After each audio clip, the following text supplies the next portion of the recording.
இன்றைய நற்செய்தி வாசகம் திருத்தூதர் மத்தேயு எழுதிய தூய நற்செய்தியிலிருந்து வாசகம். அதிகாரம் 17, இறை வார்த்தைகள் 1 முதல் 9 முடிய.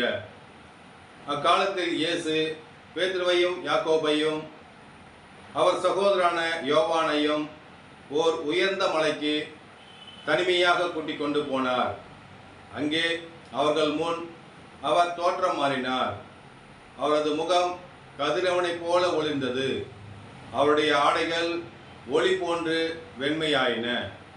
இதோ மோசேயும் எலியாவும் அவர்கள் முன் தோன்றி இயேசுவோடு உரையாடி கொண்டிருந்தனர்.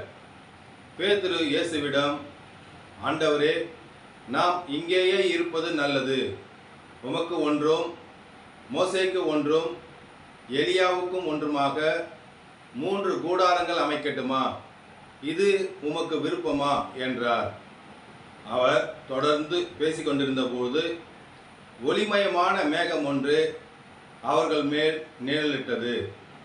அந்த மேகத்தினின்று, என் அன்பார்ந்த மைந்தர் இவரே, இவர் பொருட்டு நான் பூரிப்படைகிறேன், இவருக்கு செவிசாயுங்கள் என்று ஒரு குரல் ஒலித்தது.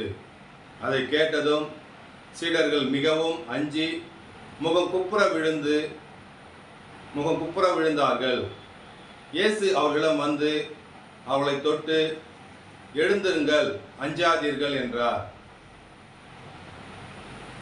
அவர்கள் நிமிர்ந்து பார்த்தபோது இயேசு ஒருவரை தவிர வேறு எவரையும் காணவில்லை. அவர்கள் மலையிலிருந்து இறங்கி வந்த பொழுது இயேசு, மானிட மகன் இறந்து உயிருடன் எழுப்பப்படும் வரை இந்த காட்சியை பற்றி எவருக்கும் சொல்ல வேண்டாம் என அவர்களுக்கு கட்டளையிட்டார். ஆண்டவரின் அருள்வாக்கு. கிறிஸ்துவே உமக்கு புகழ்.